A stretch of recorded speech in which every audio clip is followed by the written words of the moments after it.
Hi, my name is Chris Ryan. Welcome to the Forest of Arden. Today's video, we're taking a look at a product that I use quite a lot in my coaching. It's called the Smart Ball from Tour Striker.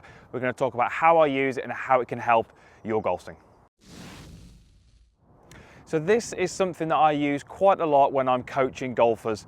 And we're talking in this video about how it can help your arm structure through the golf swing and how that can ultimately help you hit the golf ball a little bit better. It's a fairly simple device. It's a ball and it's got a lanyard on the top, and what it does, it allows you to put this over your head and it's going to sit down here. Now, as I address the golf ball, the idea is that I can grab that ball between my arms and secure it in place. So as I separate my elbows, the ball will drop, and as I squeeze my elbows together, the ball will stay in place.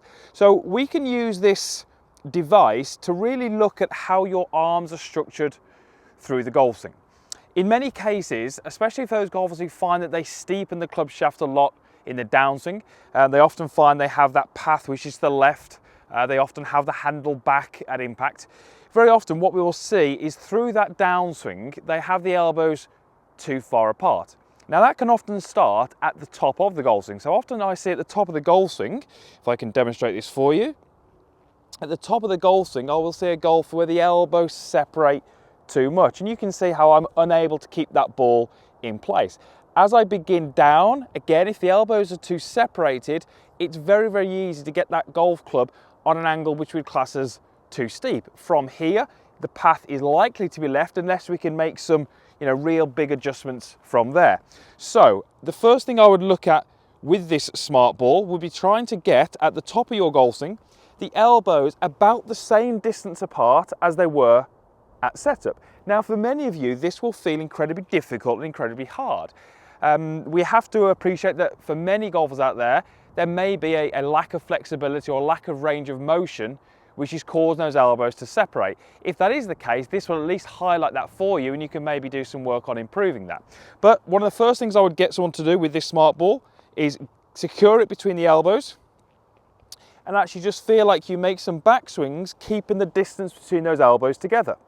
Now from there, we can maintain that pressure as we begin our downswing. What this is going to do is it's going to maintain a good amount of external rotation in your trail arm. If I find myself in this delivery position and I move from here to a position which I would see quite commonly from the golfers who fade the ball, slice the ball, so that will be the club head moving more out, I would often find that that's caused the smart ball to drop from my forearms because my right arm has moved too quickly into internal rotation.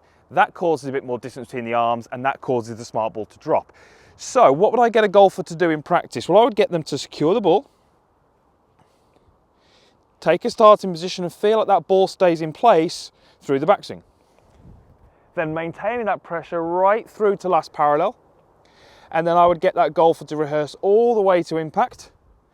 And then just go ahead and just clip that ball off the tee. And again, that smart ball is still in place. So throughout that golf motion, I was able to keep some pressure on that ball, keep it between my forearms and deliver the club to the ball and hit a pretty straight shot. So what that tells me is that the distance between my forearms, or my elbows in this case, was fairly constant through that golf swing. And that's really the purpose of this video, is to understand the importance of keeping the elbows and their relationship together. If I just take that off for a moment, what many of you will find is that your elbows do tend to separate too much in the backswing, therefore they're too separated in the downswing, and then from there, very easy to get those impacts where the elbows look very, very separated. We don't tend to deliver the club as efficiently as we could, and the shots are often poor as a result of that. So the Tour Striker Smart Ball, something I use quite a lot. If you do not have something like this at home, you can get a little bit creative. Think about what you could put between your forearms. I often use just a golf ball that I bought from the local supermarket. You can think of something else that you might have, but if you can get something between your forearms, secure it in place, and make some golf swings like I've just done there, keeping that there, I think that's definitely going to help your arm structure, and that is definitely going to help you with how you deliver the golf club to the ball. But I think this is fantastic because if you do drop it, it isn't going to go rolling away and you have to walk back and get it every time. It's got that little thing that fits around your neck, so every time you do drop it, you don't have to pick it up off the floor. Great little design from Martin there. So if you haven't checked out Martin's products, that's Martin Chuck, Tour Striker. Make sure you check them out. Lots of good things that I use in my coaching. and a few things that I think can probably help you with your game as well. So thank you for watching this video. Usual stuff down below, you know where it all is. Like button, comments box, and there's a link to subscribe down there as well. So if you're not a subscriber, go ahead and click that link. Video is absolutely free, more coming each and every week. Thanks for watching, we'll see you again soon.